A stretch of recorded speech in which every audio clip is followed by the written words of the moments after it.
Hello, travelers. I am so excited to chat with you again.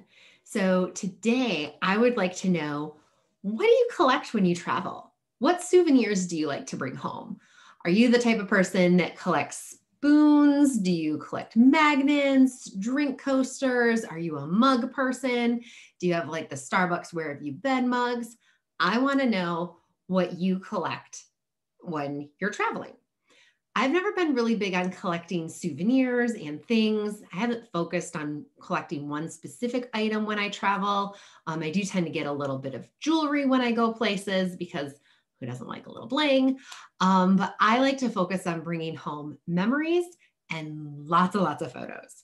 So my iPhone is always full and I'm constantly having to unload photos from it because I bring home lots and lots of photos. I will say that one of the things that I have cherished memory wise for the past 14 years are my Nikki and Minnie ears that hubby and I wore for our wedding trip. So they don't make these anymore, but these are the top hat ears. As you can see, Tinkerbell got a hold of it a little bit.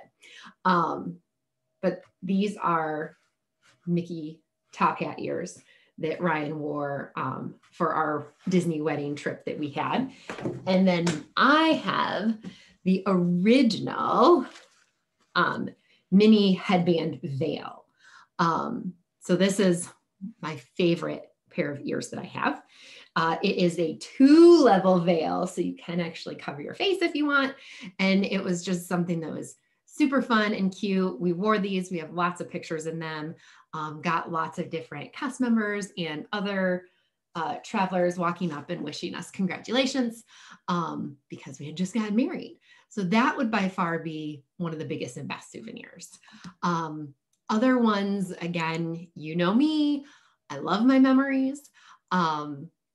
Heading back to pre-wedding, I took my husband Ryan on his first trip to Disney ever.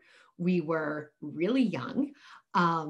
And so we had this awesome trip planned, and I love planning and details. So I had everything planned out down to the last minute detail.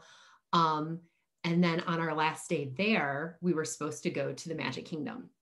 It was raining and it just wasn't that, great of a day. So we were staying at the boardwalk.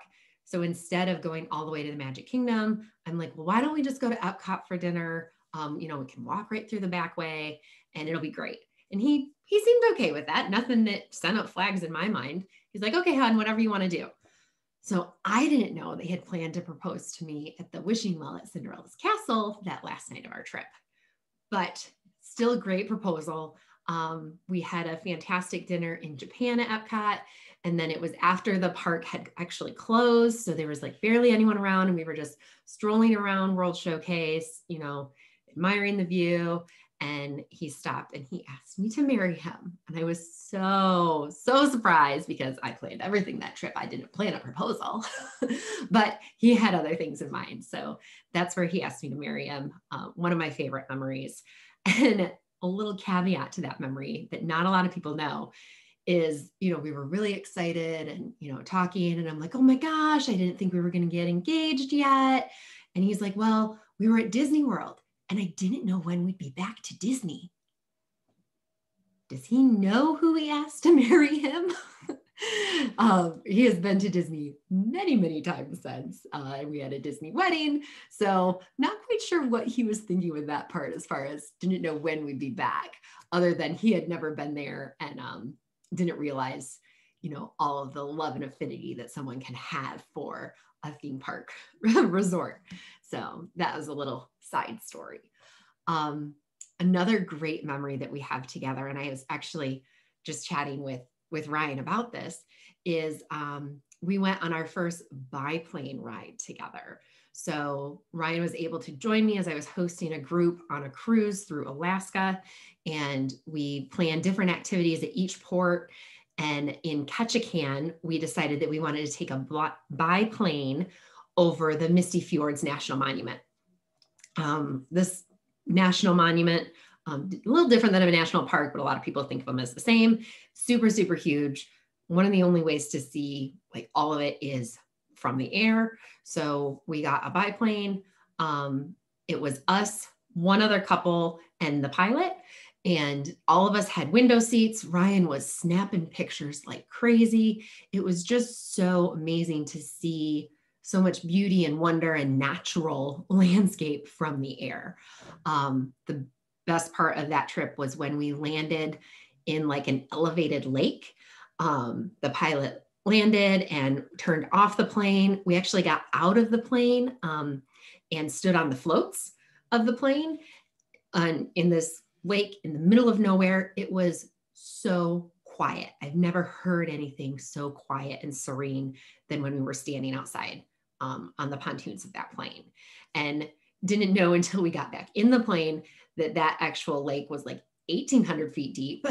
So you don't want to be dropping your camera or anything when you're on a lake that's 1,800 feet deep. But that was a fantastic experience. First time we had ever, taken off and landed on the water in a plane. So it was just really great. So I would love to hear what souvenirs you bring home from trips. Is it memories? Is it things? Are there things that you collect? Is there something out there that I should maybe be collecting that I haven't started collecting yet? So let me know what your memories are, what your favorite souvenirs are. I can't wait to see the different things that everyone collects, and I will chat with you soon. I hope everyone has a fantastic day. Bye-bye.